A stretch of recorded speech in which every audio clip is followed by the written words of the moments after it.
He rolled down the car window to see how deeply he was buried. Unexpectedly, massive amounts of mud poured into the car, frightening him into quickly closing the window. The man had to abandon the idea of escaping through the car window. Suddenly, the sunroof cracked again. He hurriedly grabbed tape, trying to prevent the sunroof from breaking further, but it had no effect. He picked up the steering wheel lock and fixed it across the middle of the sunroof. Fortunately, this worked. Overjoyed, the man grabbed a bottle of water and drank it all. But immediately after finishing it, he regretted it. This was the only water left in the car. After calming down, he prepared to save himself. After taking inventory of all supplies, he turned around and suddenly discovered water dripping from the sunroof. Although the liquid was murky, the man couldn't bear to waste it. He enlarged the hole with a knife, fashioned a funnel from a credit card connected to a water bottle, then placed the bottle on the steering wheel lock. With the water problem solved, the next challenge was obtaining more air. He removed the tube from his camping chair and pushed it up through the small hole in the sunroof. If it could penetrate through the mud, not only would the oxygen problem be solved, but he could also call for help through the tube. However, mud flowing down the tube shattered his hopes. He quickly plugged the hole, then used a bottle cap tied with string to create a simple valve, threading it through the thin steel tube. After solving the mud backflow problem, he reinserted the iron tube into the hole, connected two tubes together, and secured the joint with adhesive. The two tubes were pushed into the mud but still hadn't reached the end.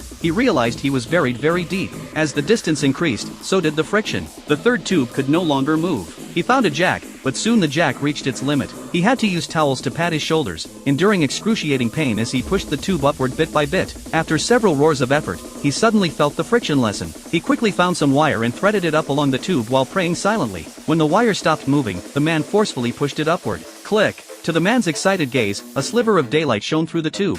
Oh yeah! Woo! He greedily took several breaths of fresh air, then began shouting for help. But after calling out for ages, there was no response. Cleverly, he cut the rope with nail clippers, then took out newspaper and matches. After lighting the newspaper, he shouted while heating the iron tube, hoping someone would see the smoke and come to rescue him. But he forgot this was an enclosed space. Starting a fire in an enclosed space was the most foolish and fatal mistake of his life.